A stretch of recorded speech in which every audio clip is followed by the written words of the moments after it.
Queridos, nós certamente não temos como fechar os olhos para um dos desdobramentos dessa grande crise sanitária, dessa grande crise de saúde pública do mundo todo, e que tem efeitos sistêmicos. E um deles, que nós não podemos negar, é que, talvez pelo fato de que essa crise nos tira da nossa zona de conforto e salienta o que há de melhor e também o que há de pior no coração humano, e é natural que em momentos de crise isso aconteça, não há como negar que existe hoje um fenômeno crescente de polarizações no mundo. Polarizações vem da ideia de que nós temos dois polos, e obviamente isso nós estamos falando talvez do eletromagnetismo, com um fenômeno físico, mas que foi transportado para o ambiente, a categoria das relações sociais, e hoje se fala de polos, polos ideológicos, polos políticos, polos que expressam de alguma forma opiniões que são diametralmente opostas. É possível perceber claramente que as opiniões se tornam cada vez mais extremas, seja do ponto de vista ideológico, político, econômico, religioso, social. É como se as pessoas, num momento de crise como essa, saíssem do meio da moderação, do equilíbrio, onde normalmente as relações sociais são mais fáceis de produzir algum tipo de consenso, algum tipo de unidade, algum tipo de colaboração, de cooperação, e vão acentuando progressivamente aquilo que elas pensam e radicalizando progressivamente aquilo que elas pensam, a ponto de haver aquilo que nós chamamos de polarização. Essa polarização ela é particularmente danosa quando ela é sobre coisas, ou sobre assuntos, ou temas, ou situações que não necessariamente precisam ser polarizadas. Existem coisas que são comuns e que precisam continuar sendo comuns para que haja sociedade, para que haja vida em comum, para que haja algum tipo de aglutinação, cooperação, colaboração entre as pessoas. É claro que opiniões sempre existirão, sempre existiram e sempre existirão, e, em alguns casos, elas tenderão a ser, sim, radicais, inegociáveis, elas não estão no centro, elas estão em coisas que são muito importantes, e porque são muito importantes, precisam ser acentuadas. Tanto é que, quando a gente fala de acentuação, na nossa própria língua, é quando, em algum momento de uma palavra, a gente precisa colocar uma marca e dizer que aqui está a tônica forte, onde a gente vai colocar mais força da voz, e demonstrar que ela diferencia-se dos outros fonemas de uma palavra. Então, nós sabemos que a acentuação é necessária nas relações sociais, na língua, em todos os aspectos. O problema é que hoje é perceptível que as pessoas estão acentuando, colocando sinais em coisas que não necessariamente precisam ser acentuadas. E, obviamente, que eu entendo que isso é parte de um fenômeno que fica mais claro na pandemia. No contexto daquilo que a gente tem refletido, particularmente no dia de hoje, nós hoje estamos dedicados no 9º episódio, que foi pela manhã, e no 10º episódio da 4ª temporada de Quatro Olhares, temporada essa que fala sobre os ensinos do Mestre, o que Jesus ensinou sobre determinados temas. No dia de hoje, nós estamos particularmente pensando sobre o que Jesus ensinou acerca de relacionamentos humanos. Eu expliquei pela manhã que nos 8 primeiros episódios, que ocuparam todo o mês de fevereiro, nessa 4ª temporada, a ênfase era sobre a relação com Deus. Por isso que ouvimos o que Jesus ensina sobre o Pai, sobre o Espírito Santo, sobre a palavra de Deus escrita, sendo ele a palavra de Deus viva, sobre o reino de Deus, sobre espiritualidade versus religiosidade, tudo isso na dimensão vertical do homem, da relação do homem com Deus. Agora nós estamos começando em março a pensar um pouco mais nas relações horizontais, e o primeiro tema que ocupa a nossa mente hoje pela manhã e agora à noite é justamente o tema do que Jesus ensinou sobre as relações interpessoais. Hoje pela manhã eu falei no 9º episódio, preparando para hoje à noite, sobre o amor. O amor como o diferencial do que Jesus ensina sobre relacionamentos humanos. Ficou claro para nós que a relação entre amar a Deus acima de todas as coisas e amar ao próximo como a si mesmo é uma relação de essência. Eles são mandamentos semelhantes, um se revela no outro. Quem ama a Deus, ama o próximo. E quem ama verdadeiramente o próximo, ama porque ama a Deus. E nós vimos que, ao pensar sobre isso, eu tinha 5 objetivos que eu compartilhei com os irmãos. 2 deles eu tratei hoje pela manhã. E 3 deles, ou melhor, 3 deles eu compartilhei hoje pela manhã, tentei atingir com a exposição de 3 textos da palavra de Deus, quando Jesus é instado perguntado por um intérprete da lei sobre qual é o resumo, o maior, o principal dos mandamentos, e ele falou que é amar a Deus acima de todas as coisas e ao próximo como a si mesmo. E 2 objetivos eu deixei para agora à noite. E eles são o seguinte: eu desejo que ao final da nossa exposição fique claro que os meus relacionamentos mais fundamentais devem ser aqueles relacionados à família e ao próximo, seja ele quem for. E nessas 2 ambiências de relacionamento, uma com mais intimidade, mais convivência, mais intensa no lar e nas relações primárias, afinal de contas, nascemos de alguma maneira num contexto familiar, fica claro que os relacionamentos, seja na ambiência familiar, da intimidade de uma família, seja nas outras relações sociais que vamos desenvolvendo ao longo da vida, fica claro que os relacionamentos são determinados muito mais por atitudes concretas do que por sentimentos subjetivos. Essas atitudes concretas é o que, de fato, estabelecem aquilo que nós dizemos sentir.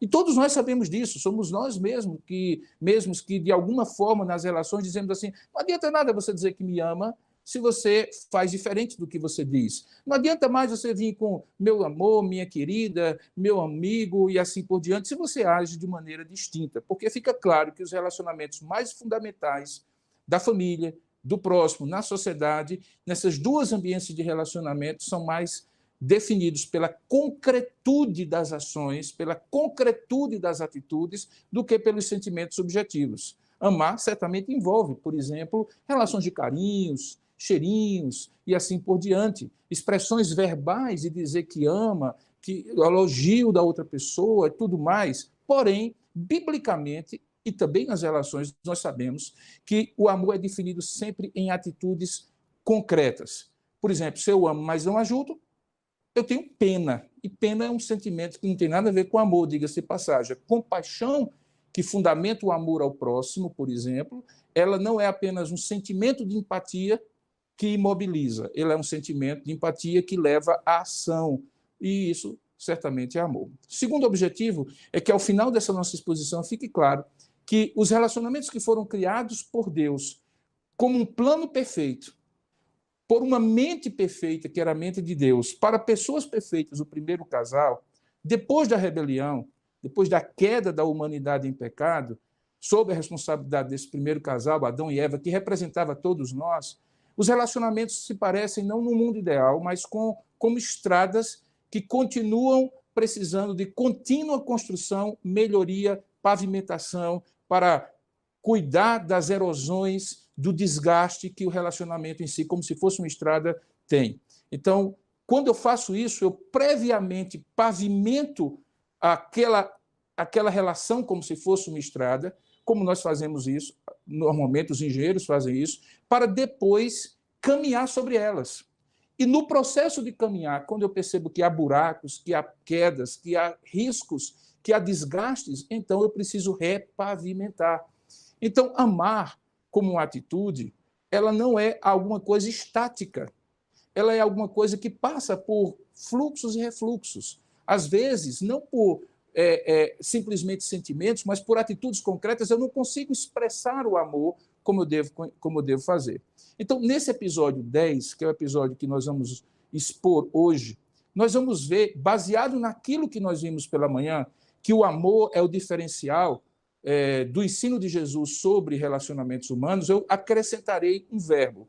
O amor é o diferencial concreto do ensino de Jesus sobre relacionamentos humanos. E para isso eu vou usar um daqueles textos, o terceiro que eu usei pela manhã, que eu apenas mencionei, que é o texto de Lucas, capítulo 10. Eu gostaria de convidar você a abrir a palavra de Deus em Lucas, capítulo 10, a partir do verso 25.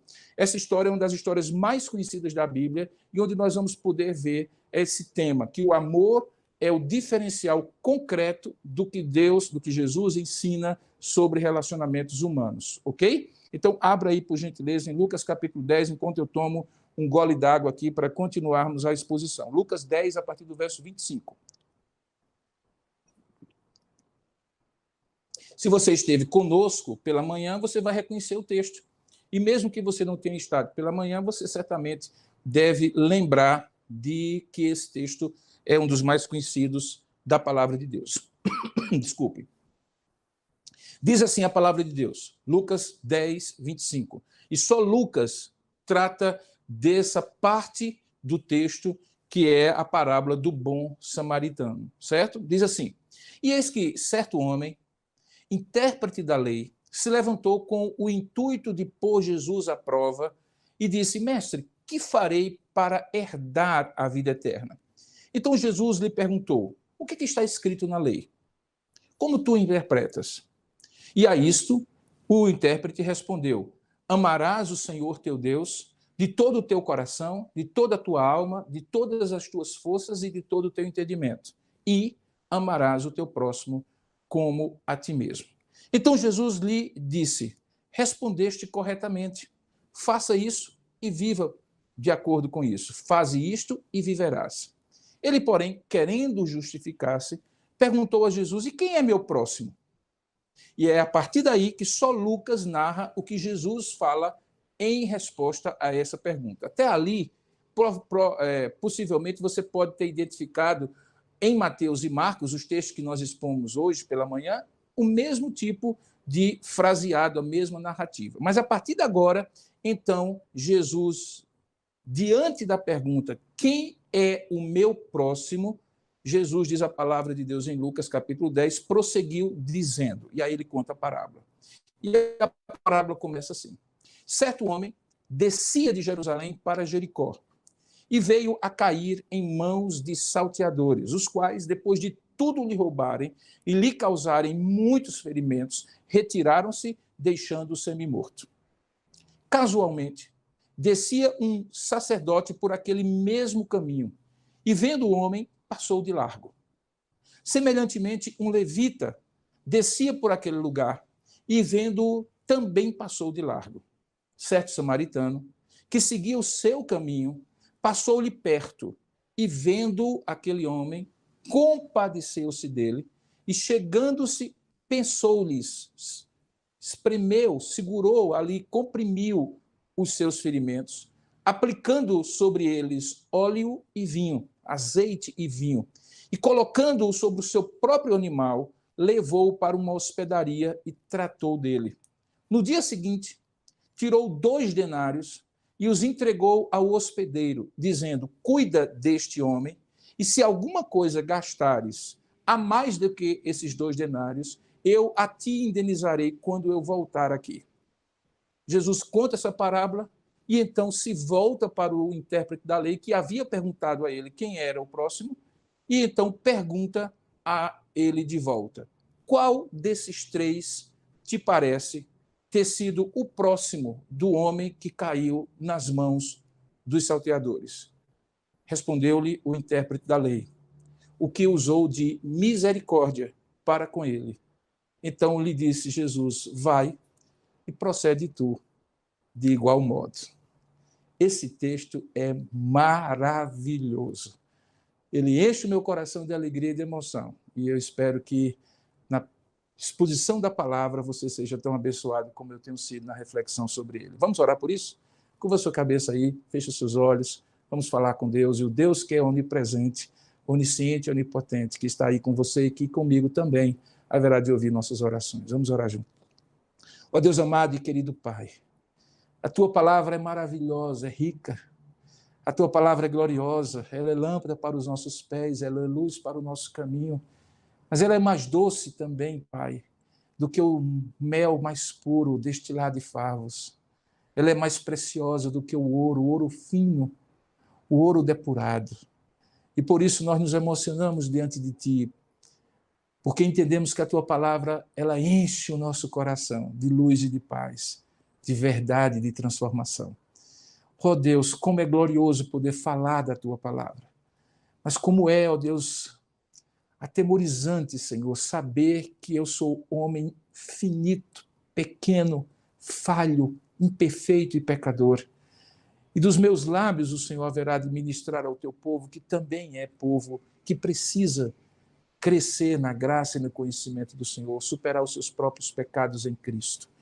Por isso, ó Deus, faça um milagre mais uma vez. Usa-nos com a tua graça, na medida em que nós falamos e na medida em que nós ouvimos a tua palavra, e que isso transforme a nossa vida e possamos compreender que o amor concreto é o diferencial do que o teu Filho Jesus, o Mestre, ensina sobre relacionamentos humanos. Ó Deus, nos ajuda dessa maneira, pois é assim que nós te oramos e a ti daremos toda a honra e glória, em nome de Jesus e para a glória dele. Amém. Queridos, na minha opinião, a chamada mutualidade ou reciprocidade, que em alguns momentos da Bíblia está sintetizada em uma série de mandamentos que normalmente nós conhecemos como os chamados mandamentos recíprocos uns aos outros, amar um ao outro, servir um ao outro, dar suporte um ao outro, consolar um ao outro e assim por diante. Na minha opinião, a mutualidade ou a reciprocidade é justamente o oposto daquilo que nós falamos no início dessa mensagem, que nós estamos denominando e percebendo na sociedade hoje, chamada polarização. A polarização faz um movimento que é centrípeto, um movimento do núcleo para fora, nos afasta. A mutualidade ou reciprocidade do amor concreto faz um movimento centrífugo. Ela nos tira dos extremos e nos coloca no núcleo, naquilo que é basicamente o que nós temos em comum como seres humanos, como cristãos e assim por diante. Esta mutualidade ou reciprocidade do amor, ele não é apenas resumido nessa expressão amar ao próximo como a ti mesmo, que Jesus repete nesses 3 textos e particularmente aqui, inclusive pela boca do próprio intérprete que traz essa mensagem já internalizada, sendo ele um homem intérprete da lei. Mas também é expresso essa verdade da mutualidade, da reciprocidade do amor, na chamada regra de ouro, ou na regra áurea. Essa regra áurea tem várias versões em várias religiões, mas a do cristianismo, ela tem um diferencial porque ela não foca naquilo que é negativo, naquilo que é o não fazer. Muitas religiões, muitas filosofias dizem assim, não faça aos outros aquilo que você não quer que façam a você. O cristianismo vai além. O cristianismo diz que nós devemos fazer aos outros aquilo que desejamos que seja feito a nós. Isso se chama a regra áurea.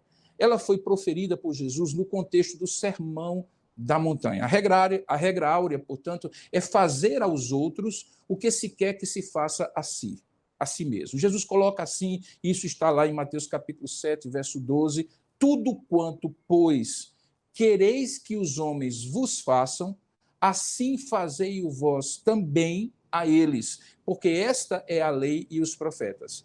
É curioso que Jesus termina com este porquê, fazendo uma alusão muito parecida, muito próxima, àquilo que em Mateus capítulo 20, como nós vimos hoje, ele fala sobre o amor ser aquilo onde a lei e os profetas estão pendurados. Quem estava pela manhã me ouviu falar sobre isso. O verbo lá significa que a lei e os profetas dependem dessa regra áurea. A maneira de exercer a lei e entender a mensagem dos profetas é a partir do filtro deste amor recíproco, mútuo e concreto. Pois bem, Jesus então diz que aquilo que os homens querem ou eventualmente vierem a querer que outros vos façam, seja aquilo que nós façamos aos outros. Essa é a regra áurea. Se você prestar bem atenção, ela diz de outra forma aquilo que Jesus está dizendo e que o intérprete da lei nesse texto acabou falando, que nós devemos amar ao próximo como a nós mesmos. Quando a gente olha lá no Sermão da Montanha, o contexto da regra áurea, é importante lembrar que Jesus estabelece, logo no início do Sermão da Montanha, isso está lá em Mateus capítulo 5, aquilo que agrada a Deus e que faz o homem ser mais do que abençoado e mais do que feliz, logo no início do seu sermão. São as chamadas bem-aventuranças. Bem-aventuranças traduz o termo makarios, que em grego significa alguém que é mais do que feliz, mais do que satisfeito. E é mais do que feliz e mais do que satisfeito porque está fazendo aquilo que agrada a Deus acima de tudo e não aquilo que agrada a si mesmo. Então, logo depois de Jesus ter falado sobre as bem-aventuranças, eu estou me referindo a Mateus capítulo 5, trazendo agora como uma forma de eu interpretar a parábola do samaritano, em conexão e interdependência com aquilo que agrada a Deus e faz os homens serem mais do que felizes, por meio dos relacionamentos interpessoais, Deus não departamentaliza de maneira nenhuma, de maneira estanque, o relacionamento do ser humano com Deus, que supostamente seria na cabeça de alguns o único aspecto espiritual, porque afinal de contas Deus é espírito, diriam eles, com aquilo que eles chamam, ou que nós chamamos de relacionamentos humanos, relacionamentos humanos entre si, e que supostamente na cabeça de alguém estaria livre ou fora do alcance da espiritualidade, porque supostamente fariam parte do mundo material. Jesus não faz essa distinção.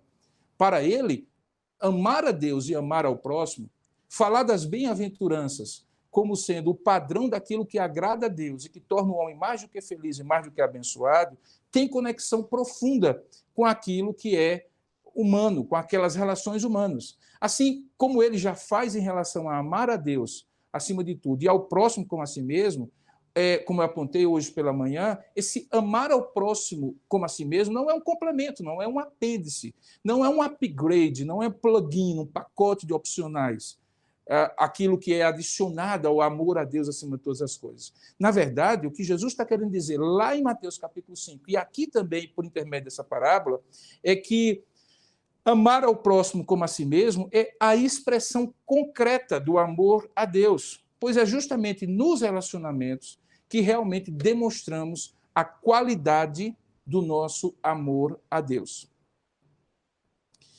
Ou seja, quando nós amamos ao próximo como a nós mesmos, nós não somente expressamos o amor a Deus, mas entramos num ciclo virtuoso em que também podemos pavimentar, como eu usei a expressão, pensando nos relacionamentos como caminhos esburacados que precisam ser consertados continuamente, pavimentar um caminho que é de ida e volta. Eu amo ao próximo como a mim mesmo, pavimentando por intermédio de atitudes concretas aquilo que pode também refletir-se num amor do próximo para comigo. É claro que não deveria ser um utilitarismo, um pragmatismo, uma mão lavando a outra, a melhor motivação para amar ao próximo. Mas, além daquilo que Deus é glorificado quando eu amo o próximo, eu também, ao amar o próximo, eu quebro a dinâmica das polarizações e trago as pessoas que estão nos extremos para o centro. Ou seja, quando eu amo, eu me aproximo e convido a pessoa a se aproximar. E isso produz a mutualidade, a reciprocidade. Quando eu enfatizo os extremos, eu não saio de mim e não amo ao próximo, consequentemente, eu deixo o próximo no extremo, eu jogo o próximo lá no extremo. A grande questão, no entanto, e é isso tudo para chegar à parábola do bom samaritano, é que quando nós temos polarizações com pessoas que são parecidas conosco, mas em algum momento pensam diferente e vão para extremos, essa proximidade, esse caminho de proximidade, reciprocidade, mutualidade, é mais simples, é mais fácil. Né? O problema é quando eu tenho que amar ao próximo como a mim mesmo, eu tenho que fazer ao outro aquilo que eu espero que o outro faça a mim, quando este próximo é tão diferente de mim, mas tão diferente de mim, a ponto de, em alguns momentos, eu considerá-lo, ou talvez eu considerá-lo permanentemente como um adversário, ou como um inimigo, alguém incompatível, que não tem como harmonizar com essa pessoa. Quer dizer, quando a gente é chamado a amar ao próximo, com alguém que é mais ou menos parecido, a gente tem coisas em comum, é fácil gostar daquela pessoa. Então, esse amar ao próximo é alguma coisa que eu diria que está no caminho da naturalidade das relações humanas.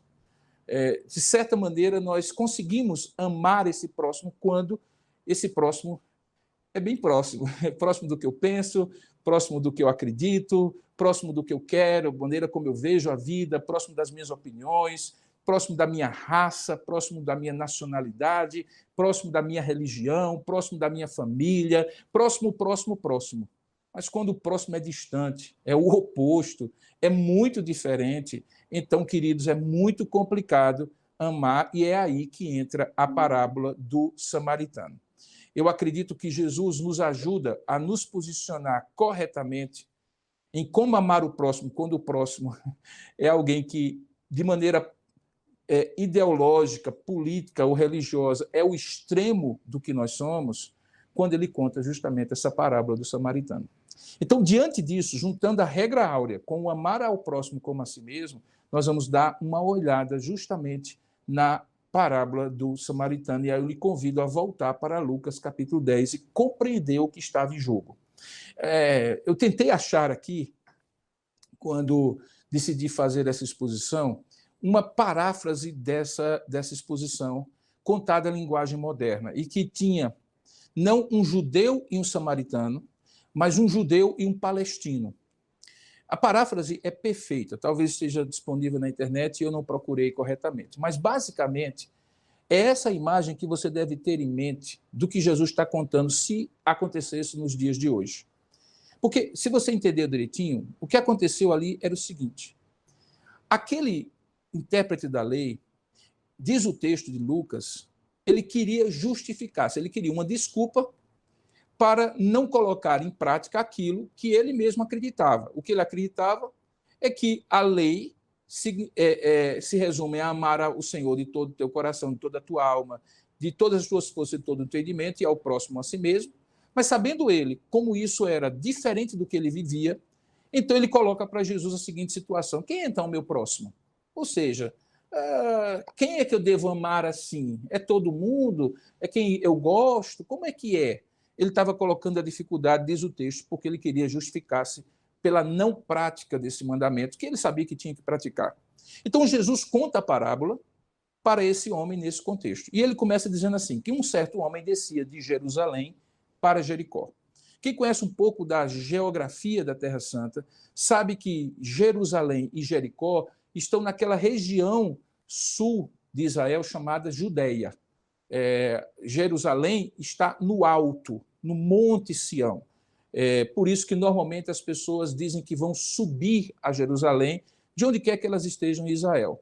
E Jericó já fica mais próximo do Mar Morto, naquilo que nós chamamos de deserto da Judéia, e que, sendo uma das cidades mais antigas do mundo, fica numa planície, eu diria até mesmo num lugar bem abaixo, não tão baixo quanto o Mar Morto, mas um lugar em que ninguém diria, vou subir a Jericó. Normalmente diria, eu vou descer a Jericó.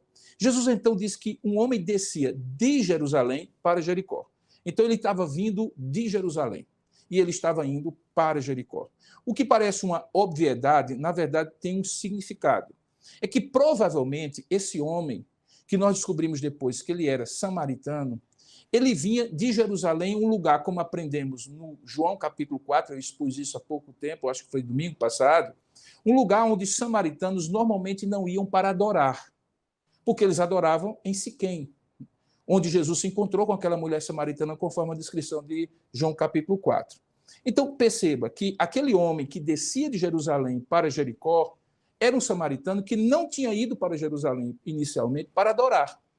Ou então, ele era um samaritano que tinha algum tipo de sensibilidade ao ensino de que Jerusalém, onde havia o templo, era o lugar onde deveria se adorar. O fato é que aquele homem é caracterizado como samaritano. A estrada de Jerusalém para Jericó, ainda hoje, é uma estrada de muitas curvas, muitos desfiladeiros, paredões de pedra de um lado, paredões de pedra de outro, deserto da Judéia não é areia, é muita rocha, muita pedra.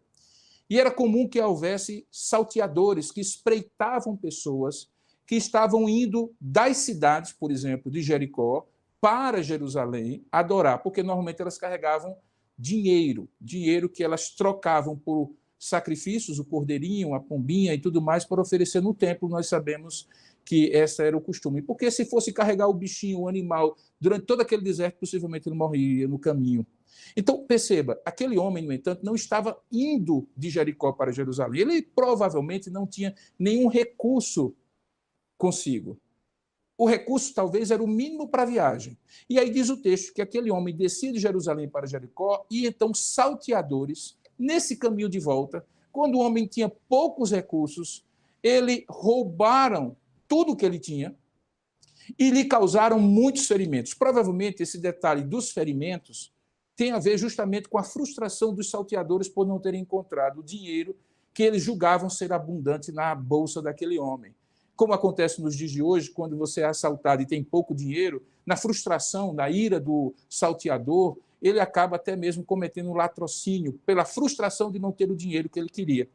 Provavelmente é esse o contexto daquele encontro de salteadores com aquele homem que o deixam roubado e, mais do que isso, com ferimentos graves à beira do caminho, e Lucas diz que ele estava como um semi-morto, um jogado, um largado na beira do caminho. Alguém que provavelmente estava bastante machucado, quase chegando à morte. Aí ele diz que, casualmente, 3 personagens passaram por aquele momento, naquele momento, por aquele caminho, por aquele lugar da estrada.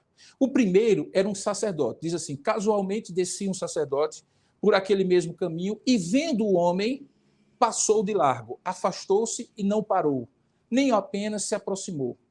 Da mesma maneira, um levita, que não era necessariamente sacerdote, mas fazia parte da tribo dos sacerdotes, da tribo de Levi, talvez alguém que cuidava da maneira prática do templo, dos apetrechos, dos utensílios, não era um sacerdote no sentido de oferecer sacrifício, mas era um homem religioso, era um levita. Ele também passa pelo caminho, mas ele não chega nem perto e passa ao largo. O twist, a mudança da narrativa, o plot que Jesus mostra, que Jesus é um mestre das histórias, então, das parábolas que ele conta, é quando o inusitado acontece, o inesperado acontece. Ora, se um sacerdote e um levita passa ao largo do caminho e não para vendo um homem, ou não param vendo um homem semi-morto, o que podia se esperar mais? Que ninguém parasse, porque não eram eles os religiosos? Não eram eles que conheciam a lei de amar a Deus acima de todas as coisas e ao próximo como a si mesmo? Então, supostamente, se nem eles chegaram a parar e socorrer aquele homem, então, perdido, acabou-se. Não tinha quem chegasse perto deles. E aí Jesus introduz um elemento que é absolutamente inesperado, porque diz que certo samaritano que seguia o seu caminho, e aí é interessante que esse seguir o seu caminho é justamente aquilo que eu estava falando no começo, é um homem que não se sabe se vinha de Jerusalém para Jericó, de Jericó para Jerusalém, mas certamente encontra aquele homem que não é samaritano, não digamos assim, alguém identificado com ele, é colocado aqui apenas como um certo homem descendo de Jerusalém, e esse samaritano, surpreendentemente, inesperadamente, seguindo o seu caminho, quando ver aquele homem, ao invés de fazer a mesma atitude do sacerdote e do levita, ele se aproxima. Já distingue esse homem e a atitude desse homem das atitudes dos religiosos, o sacerdote e o levita. Porque enquanto eles passam ao largo, aquele homem se aproxima. E mais do que isso, olha para aquele homem. Sabe aquela coisa de que existem invisíveis na sociedade, que a gente passa, que está em situação de rua, o pedinte, aquela pessoa que a gente nem olha, nem vê. Possivelmente foi isso que aconteceu, talvez, pelos levitas, com o levita e o sacerdote. Viram, mas não olharam. Ou melhor, olharam, mas não viram. Não viram ali uma pessoa. Viram um moribundo, um traste, um homem jogado no caminho. E não quiseram se envolver e passaram ao largo. O samaritano não. O samaritano se aproxima, vê aquele homem com olhos diferentes do sacerdote e do levita, e vendo, compadece-se dele. A palavra aqui é compaixão, e é simples, não precisa nem entender muito de grego. Compaixão significa ter a mesma paixão do outro. É aquilo que modernamente a gente chama de empatia, sentir a dor do outro, se colocar na posição do outro, ver a situação pelos olhos do outro, amar o outro como se fosse ele que estivesse naquele lugar. Isso é compaixão. E diz o texto que essa compaixão, que é uma expressão do amor de Deus, o maior compassivo da história é Jesus. Você encontra, por exemplo, situações em que Jesus está com a multidão que o seguia, e ele tem compaixão porque eram ovelhas que não tinham como pastor, eles estavam com fome depois de um dia todo ouvindo-o pregar no deserto. E ele então diz assim, olha, eu não posso despedir esse pessoal vazio para casa, eles ainda vão ter uma estrada longa para chegar em casa, vão chegar com fome, não tem comida, não tem água, eles estão aqui ouvindo, e compadecido deles, ele opera o milagre da multiplicação dos pães. E de 5 pães e 2 peixinhos, ele multiplica e alimenta uma multidão de 5.000 pessoas. Jesus é o compassivo por excelência.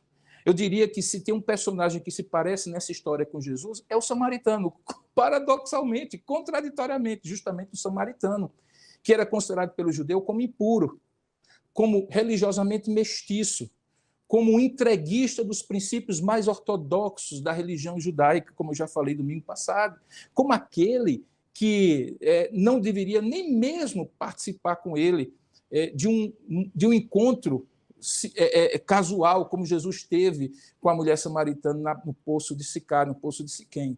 É justamente esse homem que, diz o texto, compadece desse homem que está caído moribundo.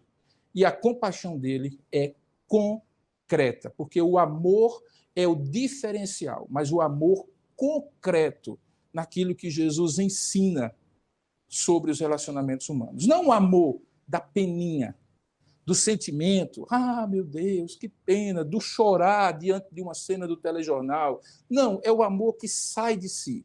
E é justamente isso que esse homem faz. Veja, primeiro ele vê, ele se compadece e ele age. E aí, quando ele age, o que é que ele faz? Primeiro, ele se envolve com aquele homem. Veja, ele chegando-se, pensou-lhe os ferimentos. Possivelmente havia feridas abertas. Ele coloca uma mistura de azeite com vinho, possivelmente o que ele tinha, uma espécie de emplastro da época, alguma coisa que podia ser colocada ali, amarrada com um pano, já teria alguma finalidade ali de estancar o sangue, de produzir uma coagulação ali naqueles ferimentos. Ele faz isso, possivelmente ali enrola um pano junto com o óleo, junto com o vinho, e aí ele desce do cavalo ou do animal e coloca o homem em cima do animal e certamente vai caminhando para uma hospedaria próxima. Veja que ele tinha dinheiro, tanto é que lá na frente ele paga pelo serviço, mas ele não simplesmente pagou para outro fazer, ele foi lá e fez. A primeira atitude concreta dele é não apenas sentir, é sentir e fazer. Sentir e se envolver. Sentir e fazer de maneira concreta o que pode ser feito. Ele pensa-lhe os ferimentos, aplica óleo e vinho, coloca sobre o animal e leva-o para uma hospedaria. E há um detalhe que poucas pessoas imaginam. Hospedaria não é hospital, queridos. Hospedaria não é hospital. Ele não levou para um hospital, não havia hospital na época. As pessoas que eram feridas, elas podiam até se hospedar ali, mas o hospedeiro não tinha obrigação de cuidar deles. Por isso que o texto diz que foi o próprio homem que continuou tratando daquele moribundo. Tratou no caminho, levou para a hospedaria e continuou. O envolvimento dele não foi pontual. O envolvimento dele teve uma continuidade. E essa continuidade acontece na hospedaria. Ele se envolve, ele se entrega, ele mete as mãos no barro, ele mete a mão na dor do outro, ele mete a mão e se mistura, ele sangra com aquela pessoa, embora o ferimento estivesse com ele, e não nele. Mas ele se envolve, as mãos estão sujas de sangue, ele está suado, ele se envolve, eventualmente ele sente o cheiro da dor daquele homem, o cheiro da poeira que aquele homem teve acumulada sobre os ferimentos.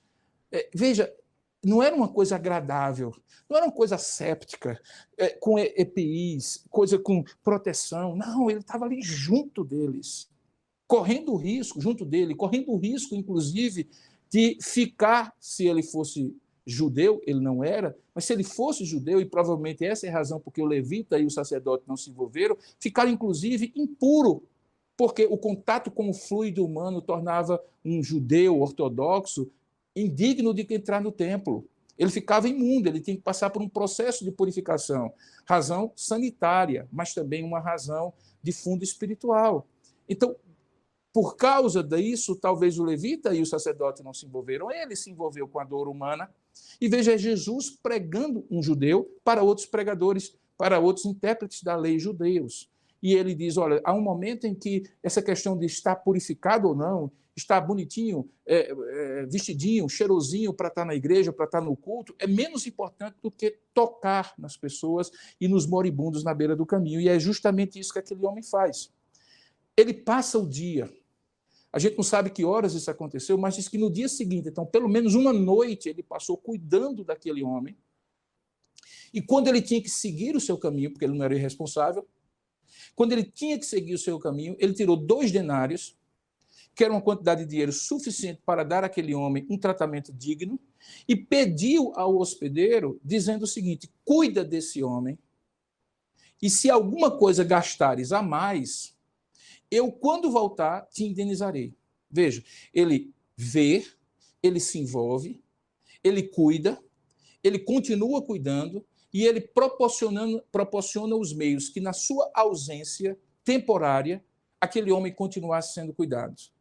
Ele tira do bolso, ele tira da força, da saúde, do tempo, ele oferece o tudo de maneira concreta, porque o amor é o diferencial do ensino de Jesus sobre os relacionamentos humanos, mas é o amor concreto, e não o amor teórico,